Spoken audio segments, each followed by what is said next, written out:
Simbrief Dispatch for Microsoft Flight Simulator is there, which makes it possible to easily read your flight plans without exiting Flight Simulator. It's an in-game game panel, as they call it, and you can access it either via the world map or using the in-game game panel.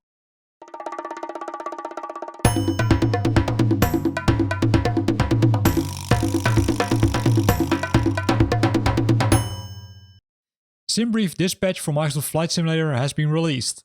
It's accessible via the Simbrief account which you have, right? If you go to simbrief.com and then log in using your account, even if you don't have a subscription, you can find it in the software download section.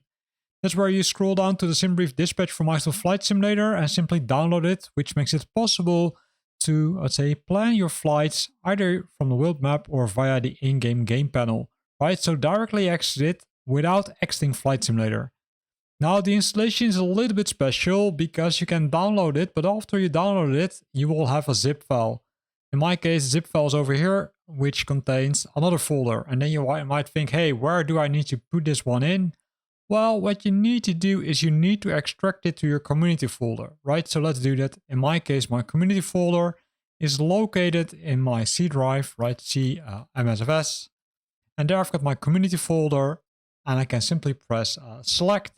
And then the content, which is the Navigraph Simbrief Dispatch folder, will be extracted, right? So if I go over here, I can see it, right? If I zoom in, I can't zoom in, but if you see it over here, there's the folder with all the content. Once you've done that, it's relatively easy because then you need to start Flight Simulator. So that's what I'm going to do now, and then I will show you some options which you have using this new tool. So Flight Simulator started, and let's go to the world map.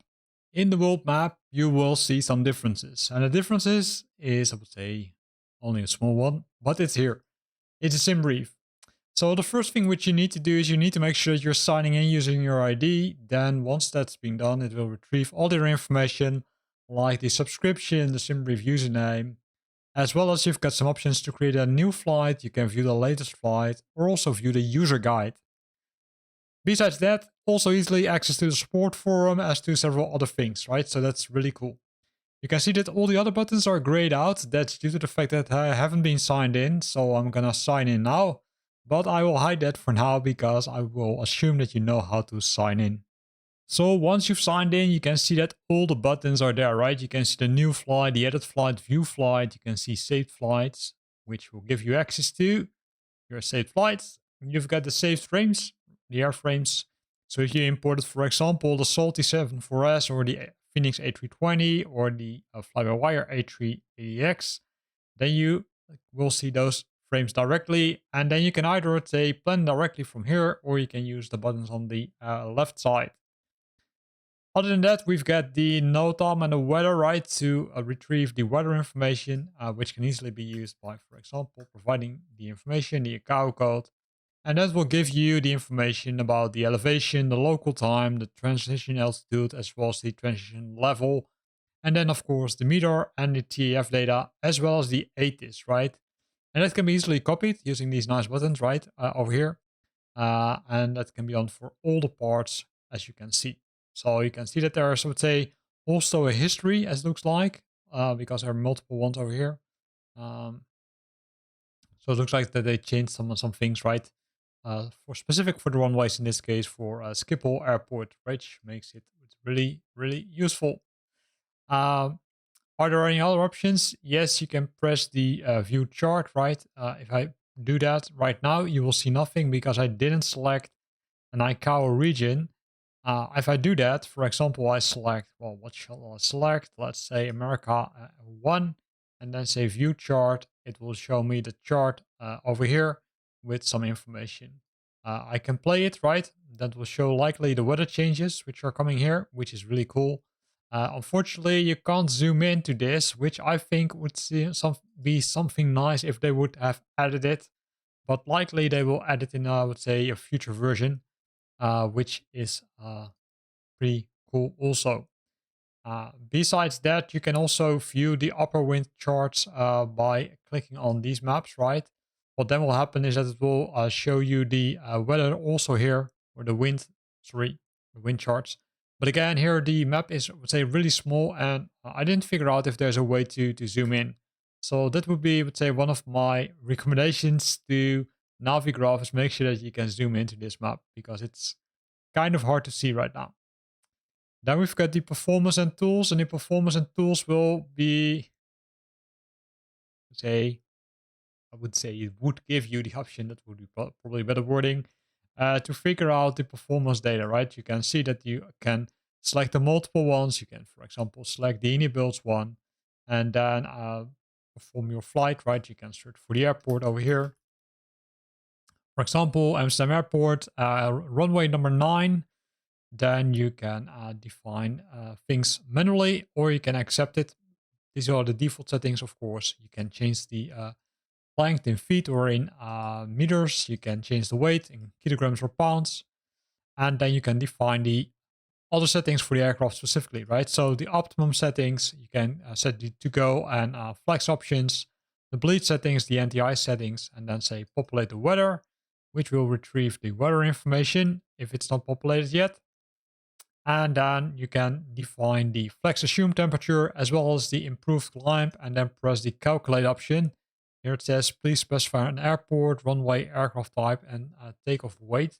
Did we forget something? Yes, we did, because we didn't specify any takeoff weight, which you can likely get from the flight plan itself, right? So let's assume 20,000.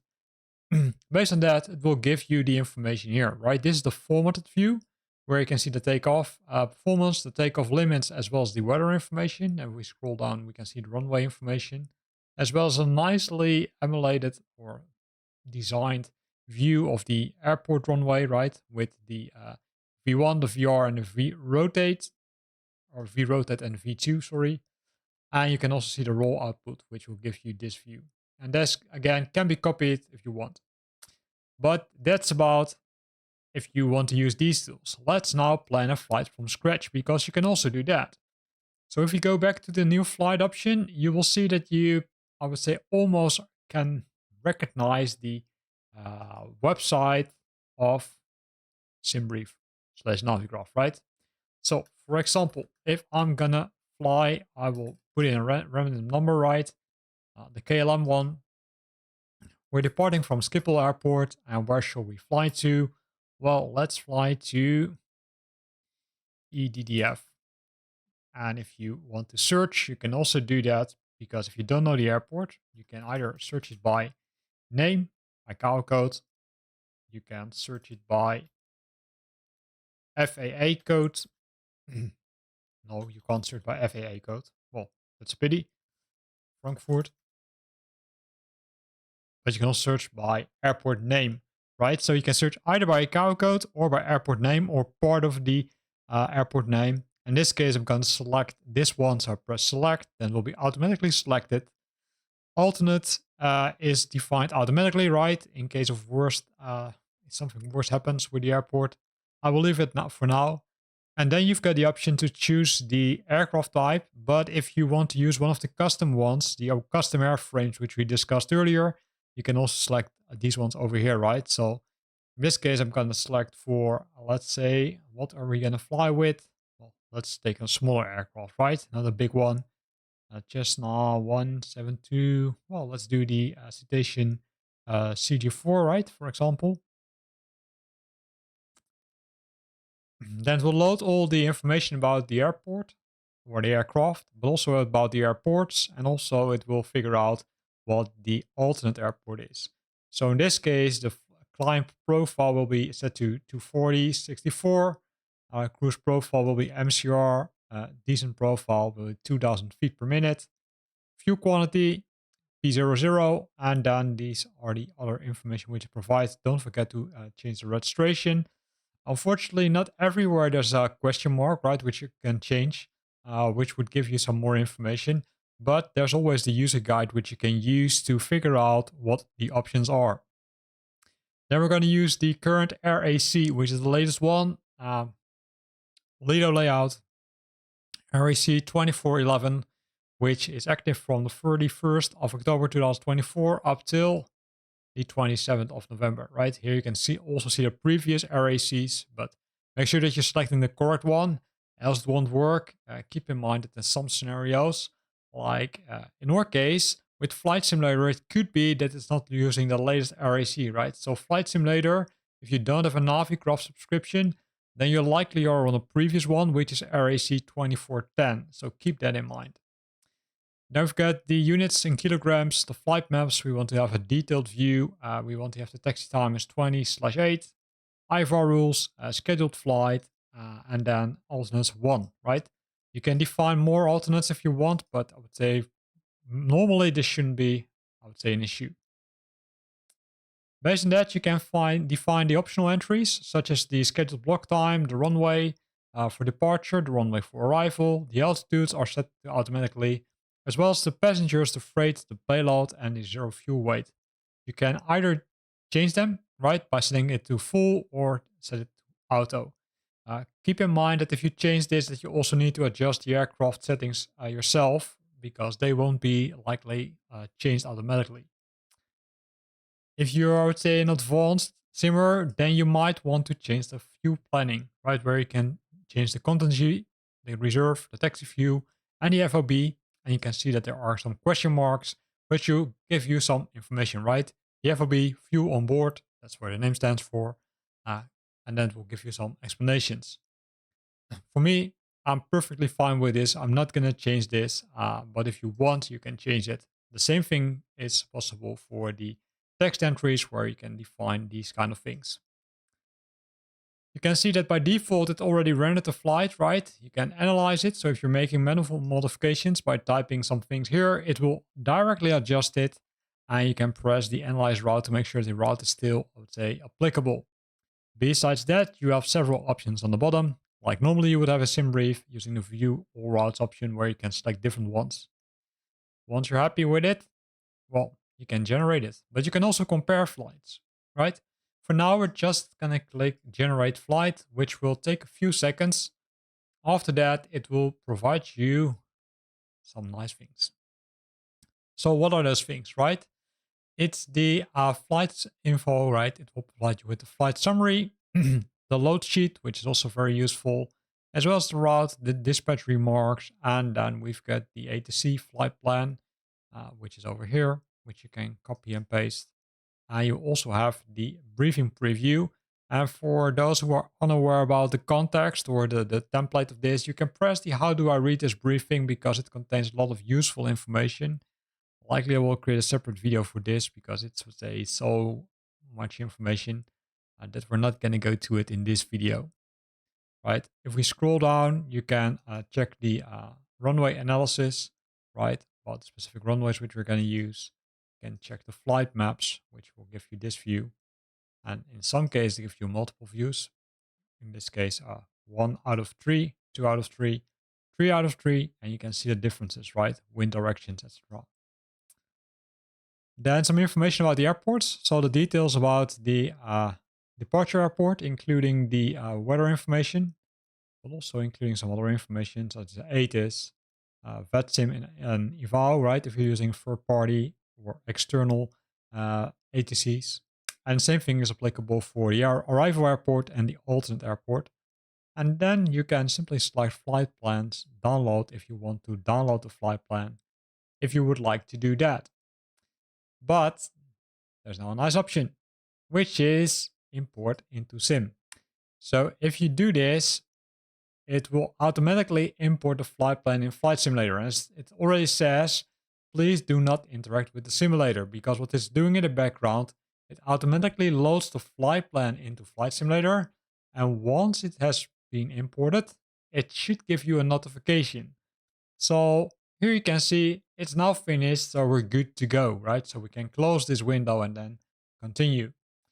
Of course, there are also some other things which you can do. You can view the PDF file if you want to do that, but that will launch a browser, which will, of course, open a browser outside of Flight Simulator. You can go to downloads to download the individual files. In some cases, that's necessary. For example, if you want to use the Unibuilds flight plan, or you want to use, for example, the Just Flight 146 or the Leonardo aircraft, then you need to do that. And the IFPS simply validates it against Eurocontrol. to make sure that your flight plan is, let's say, good to go. There are now two options, and that's you can either say takeoff performance, which will take you to that nice takeoff and performance page, which we discussed earlier. However, in this case, you can see that it has been pre-populated. That contains all the information. We can click the populate button again, and then simply say calculate, which will give me this information, right? It will give me the information, the inputs, the outputs, and then we're good to go. Same thing is for the landing performance, which you can also do. So that's it, right? So now we're good to go. So what we can do is we can close this window. And what you will see, it has now simply added the flight plan to Flight Simulator itself. Don't forget to change the aircraft to the correct type, right? So in this case, the CG4. You can change the livery, of course, but I'm not going to change it. And if you prefer to start from the runway, you can simply click Fly Now. But if you prefer to start, for example, from one of the other parts of the airport, for example, you want to start from one of the parking spots, then zoom into the airport, which I'm going to do now. And then make sure that you, let's say, kind of put the aircraft on a specific position, right? So I'm going to say gate. Yeah, let's put it here, right? So it says departure. And then it will put the aircraft on a specific gate instead of on a specific runway. And then you're good to go because then you can press fly. Let's do that. And then let's look into Simbrief in the in-game panel because that one has also received an update. In some cases, it will take some moments for the flight to load, right? But in my case, it mostly goes pretty fast. So I'm continue talking, and if you don't want to listen to me, then grab a coffee and come back. Don't forget to pause the video in that case. However, I will also make sure that there are chapters in the description of this video, which make sure that you can skip to the part where I would say we're on the airport itself, using the CG4, of course, and then we're going to use the Simbrief option, the Simbrief in-game panel to view that setting. So I'm going to press ready to fly, and then we are going to the Simbrief dispatch information, right? We're going to look at a few options, right? Because you can see that I've got several ones over here, right? So depending on the, let's say, number of add-ons you have, that's probably the right wording. It could be that you've got the same number of icons here, but it could also be that you've got only a limited number of icons. So I'm going to press the Simbrief Dispatch one, which you see over here. Then it will launch the window. If you're launching it for the first time, then again, you would need to navigate or log in, sorry. But if you're logged in using the previous one, which we discussed, then you don't need to do that anymore. So once you've done that, you can press View Flight Plan, which will allow you to view the flight plan. In this case, it will pick the latest flight plan which we defined. And then you can again say Import. If you're doing that, then it will import the flight plan in Flight Simulator. So you will still have the option to define your flight plan and then, let's say, use the in-game panel to import the flight plan. Or you can use the world map, then define the flight plan using Simbrief, and then start the simulator, right? So two options. Let's say whichever you use, it doesn't make a lot of, let's say, difference because it will ensure that the rest is there, right? So if I close this one, and then if I open the map, right, which you can either press using this button, but you can also press the V from Victor, then you would see that the flight plan has already been added here. And if you're lucky, right, if we're switching on the aircraft itself, then we should also see it. So let's do that quickly, right? Let's use the checklist, which you can find here, and then go to the before start. So the parking brake has been set, right? The power levelers are idle. That's the case. Generator switch to on. So we're going to do that. I'm going to hide the yoke because that's easier. And then we're going to search for the generator. If you don't know where it is, like in my case, then you can, of course, always use this nice button over here, which will highlight the option. And they're here, right, left or right. Oh, now it's really dark. So let's put them to the correct position. So here, we should put them in this direction. And then we can press this one and also set it to on.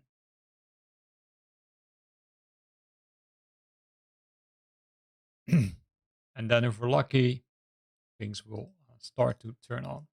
Right? If you, for example, switched out the light, and then you're really screwed because then it's hard to find, right? However, there are some keyboard shortcuts for that. If you are, let's say, wondering which one you want to use, then I will show it quickly. You can go to the controls options and then search in the keyboard and then press search here for light. And then in most cases, you will find an option here which tells you the button. So in this case, the landing lights will be Control Lima.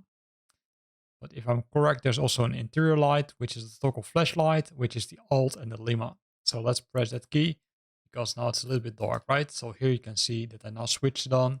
So the battery is on, right? So we're, let's say, good to go almost, because we still need to move this one to dispatch. So once you've done that, you can see that the flight plan starts to load here. It says, okay, initialize position.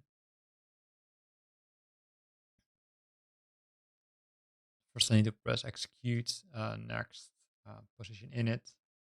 Then I will make sure that the position is set correctly. Yeah. Come on. And then go to the flight plan.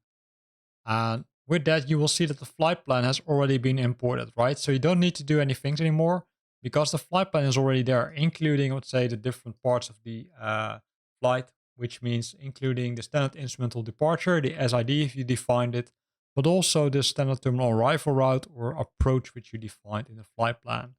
So I'd say you're almost good to go, right? So once you start the aircraft, so let's go a little bit further. Then I will also show you that the flight plan is there.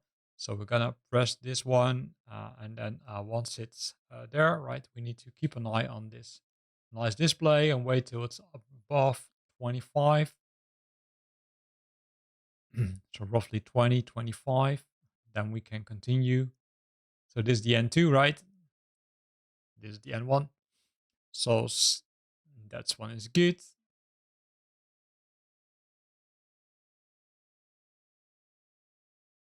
And then we can do the same thing for the other engine.